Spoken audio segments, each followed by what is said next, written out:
बोली हो होली में चोली के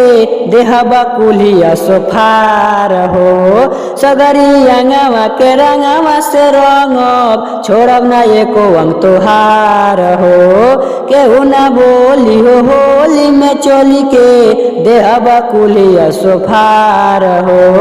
सारी अंगवा के रंगवा से रंगब छोड़ब ना एको अंग तोहार हो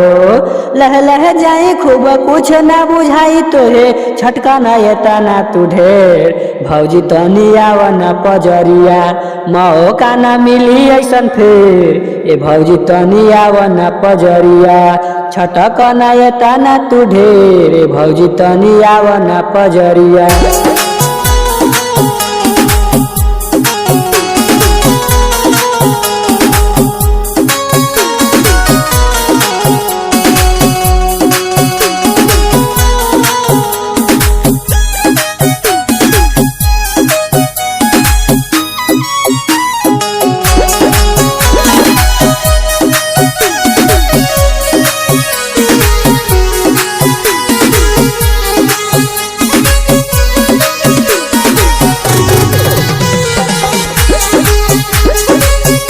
बारू बड़ा गदराइल ऊपर नीचे ले गोटाइल आज हाथ में हमारा बारू भाग से धराइल बारू बड़ा गदराइल ऊपर नीचे ले गोटाइल आज हाथ में हमारा बारू भाग से धराइल होली के दिन जन करती न फिन देख ले बानी तो के घेर ए भौजी तनी आवा ना पजरिया मौका न मिली ऐसन फेर भौजी तनी आवा ना पजरिया छटक ना एता ना तू ढेर भौजी तनी आवा ना पजरिया।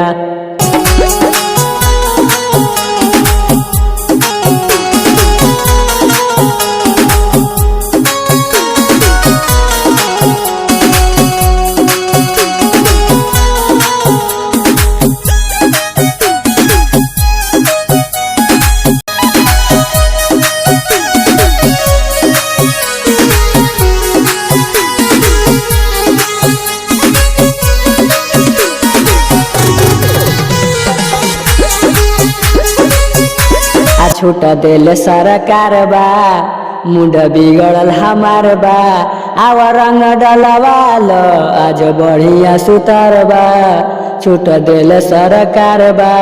मुंड बिगड़ल हमार बा आवा रंग डलवाल आज बढ़िया सुतार बा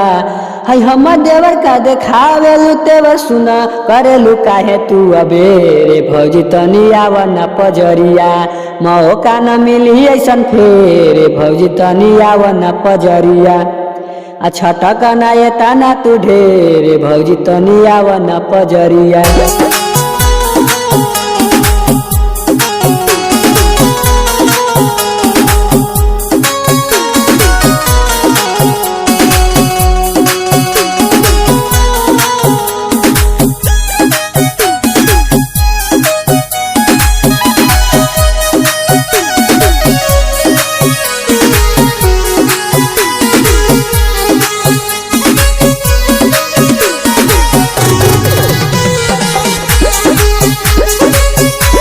पुनीत दीवाना जानी कर भौजी माना लेला तू खूब मजा यही होली के बहाना रंजन पंकज महेश रंग डाले हो विशेष हवे जिला के अपनाई से रे भौजी तनी आवा ना पजरिया मौका न मिली ऐसन फेर ए भौजी तनी आवा ना पजरिया छटक न एता ना तू ढेर भौजी तनी आवा ना पजरिया।